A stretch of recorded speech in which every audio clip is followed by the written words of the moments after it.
She looks at me and she says, "What is your mission?" I was baffled. What kind of question is that? Then I understood she was simply asking me what was the purpose of my visit. But that question came back to haunt me many a times. What is my mission? After having lived in 3 different continents, why did I end up here in Kano, Nigeria? Well, the answer to that question began to unfold piece by piece like a story waiting to be written. But it wasn't defined by the usual markers of success, accumulating wealth or climbing the corporate ladder. It was something far more profound, yet far more simple. It was about breaking barriers and shattering stereotypes and delving into the essence of what it is to be human. As humans, we are all connected with a thread, and at the end of that thread is a spark, and that spark is kindness. No, I know what you're thinking. Kindness? Isn't that just something nice you do? No. Kindness is not a transaction. It is a transformation. It is not what you do, but who you are. Kindness is not an event. It's a calling and a commitment. And it is a quiet and powerful force that could bind us in the most unusual ways. So my mission is to teach you all the global language of kindness. It doesn't matter where you work. It doesn't matter what you do. There is always room for it. When I started working in 2006 in Prime, here in Kano, Nigeria, I didn't even think that there was a connection between education and kindness. For me, education was about imparting knowledge, giving lessons. But I soon came to learn that in education, more important than nurturing the minds, we have to nurture the hearts of these students. Kindness is not just essential to education, it is what transforms information into knowledge. How does kindness look in a classroom? When a child feels safe enough to raise their hand and ask a question, knowing that they are not judged, knowing that they are valued beyond their grades and that they are capable of greatness. How does kindness look in education? It's extending that extra support to a student who is struggling to keep up with his peers. Kindness in education is giving that extra love to a child who feels unseen and unheard. Kindness in education is extending grace to that parent who is feeling overwhelmed.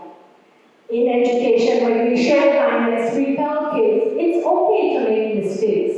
Mistakes are part of the process. Success is not defined by perfection, but by progress.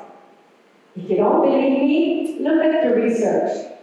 The Journal of School Health and many others have done papers on this. And it says, a school that has a program that includes kindness and social emotional learning not only have kids that are well behaved, but have better academic grades. The proof is in the pudding. When we have schools that focus on kindness and compassion and resilience, we're truly building a nation for tomorrow. This is the kind of education that is important. So my first mission, to transform the educational landscape of Nigeria, starting with Kano by infusing some kindness, compassion, and resilience. We know education is about raising a conscious child. But then I thought, why stop in Kano? Every child around the world deserves this. And that's when I co-founded a company in the US called Inner Joy Ed. This initiative is designed to take the child on an inner journey through mindful practices, spiritual awareness, and emotional intelligence. That's the kind of child we want to bring. We are so used to teaching math and English and science. Could you imagine the world if that every single child also got to learn emotional intelligence? No, that's the kind of education that truly matters. Speaking about books and education, my second mission is an extension to the first. But I have to tell you something. It was inspired by a TikTok video I saw. You see, for years, I was a closeted writer. I would write poems, I would write lines, but I would never share it. I saw a video where a lady was encouraged us to share our writing. Cut a few years later, I have published 6 children's books on Amazon and different platforms. Now, I know what you are thinking. What does writing have to do with kindness? You see, every time you write a word, a line, a story, and you're sharing it, you are giving a piece of yourself. What better way to show kindness? We write not just to educate and to entertain, we write to inspire. How many of us have read a line or a book and it totally changes the way we saw the world? This is why we write, and this is why we share our writing. They say every time you write a word and you share it, it's like planting a seed. If nurtured with the correct spirit, can grow into a tree that keeps giving, growing, and guiding. Speaking of giving, I come to my third mission. Actually, it came from a time of immense loss. During COVID, I lost 2 family members. One was my sister-in-law. Actually, she was like an elder sister to me. She taught me kindness. She left an indelible mark on who I am today. After she passed away, I said, I must do something in her honor. That made me thinking. Upon reflection, I realized one thing. My whole life, I have been surrounded with kind people. They say you are the company you keep. And I have kept the company of many kind souls. I think the first time I experienced kindness was when I was a few months old. My parents and I, we moved to a small country in the Caribbean called Belize. Belize opened their arms to us and embraced us. Decades later, I still call myself a proud Belizean. So kindness can come in any format. I think the Almighty sprinkled a little extra kindness on me because He didn't give me one, but He gave me 2 moms. And each of them showed kindness in their own way. Now, we all know the importance of kindness. So it is important that I ask myself, what do I do with this? How do I pay it forward? That is when 2 years ago I started the Kindness Project Nigeria. It's a charity and an NGO that embodies the spirit of giving. It's a transformational charity that champions kindness as the force for change. Now, a big part of this Kindness Project is something we call the Global Youth Ambassador Program. Today we have over 50 youths from all over the world, spreading kindness in their own cities and communities. From Seattle to Sudan, from Malta to Mexico, from Kanu to Kazakhstan, we have youths teaching other youths that it's cool to be kind. And they too are becoming fluent in this global language of kindness. Now, when we think of charity, of course, we think of feeding, we think of scholarships. You know, every time you give a hungry person a meal, you see their face light up. Every time you give a child a scholarship, you see their eyes wide open with gratitude.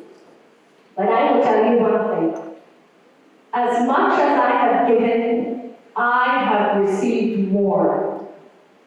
When you are kind and you give, whether your time, your resources, or your love, you get filled inside with a satisfaction knowing that your life can be service to others. So for nothing else, just your physical and mental health, try to be kind. The most important person to whom we should be kind is the one we forget the most, ourselves. How many times we have our own expectations, and when we don't meet them, we knock ourselves down. We forget to show ourselves some compassion and some kindness. Maya Angelou has a beautiful quote. She says, people might forget what you said, people might forget what you did, but they will never forget how you made them feel. This is the truth about kindness. The ripple effect goes far and wider than you can ever imagine. So as I reflect on my 3 missions, I ask you, what is your mission? How will you infuse my mission into your mission? Remember, it's not what you did, it is who you are. Just giving a smile to someone, just being present for someone is kindness enough. It is so important for who we are in the next generation to keep becoming fluent in this global language of kindness. I close with a quote by Dalai Lama. He said, be kind whenever it is possible. It is always possible. Embrace kindness, live kindness, breathe kindness. The theme for today's TED Talk, beyond the horizon, challenge the norm of how we usually think of kindness. Put it in your life, because the truth is, it is woven in the very fabric of who we are. It is not something outside, it is already inside. So, remember to start with your own self. They say you can't pour from an empty cup.